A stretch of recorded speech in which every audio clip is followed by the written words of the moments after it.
Hey YouTube, Mr. Shoebop here. It is June 8th, 2014, and I'm about to show y'all a tank update for my 29-gallon tall.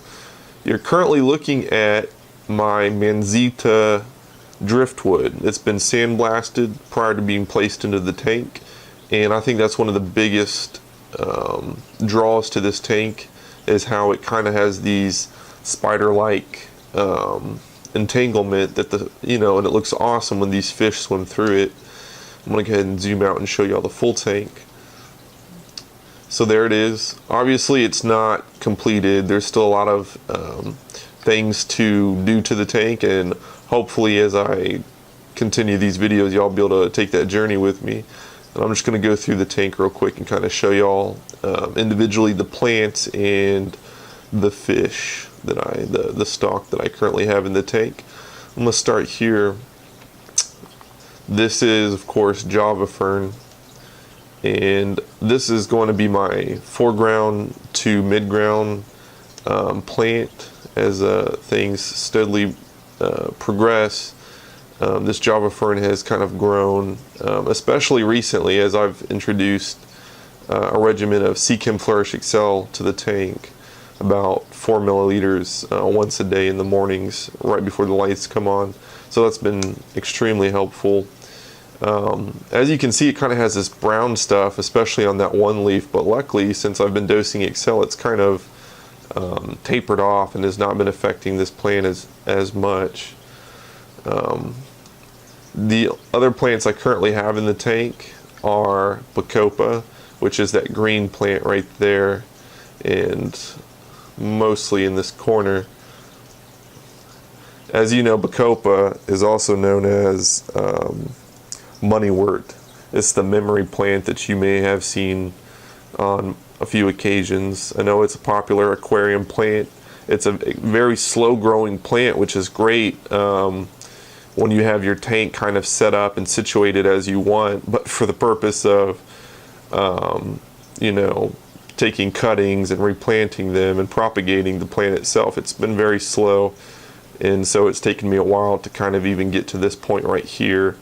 I started out with probably that much Bacopa, just 4 or 5 cuttings, and now I've since kind of expanded to the amount that you see in this 29-gallon tank, as well as my 40-gallon over here. So it's been slow, but it's been steady and consistent, and the plant has been extremely enjoyable.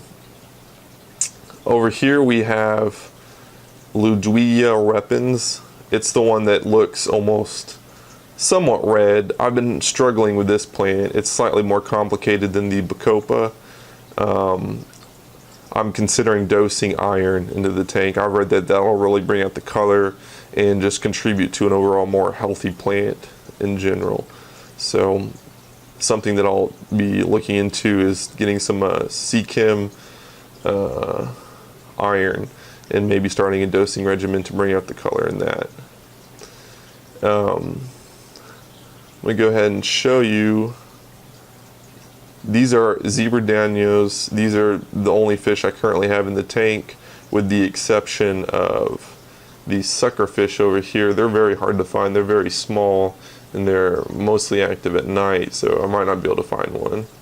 But just moving right along, the last plant I have is in this back right corner, and it's one of the one of the first plants a lot of aquarists start with, a pongeton, and they generally, you can find this at Walmart. You can find the small bulbs in a package of 5 or 6 for just a few dollars.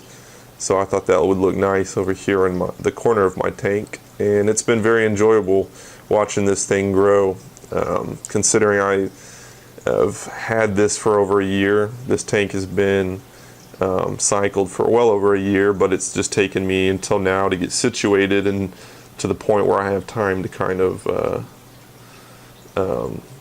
take care of the tank and grow it and get it to where I want. Anyways, so that's my 29-gallon update, and I enjoy doing these videos, and as always, if you enjoyed my video, please leave me a comment, like, and subscribe, and I'll see you next time, YouTube.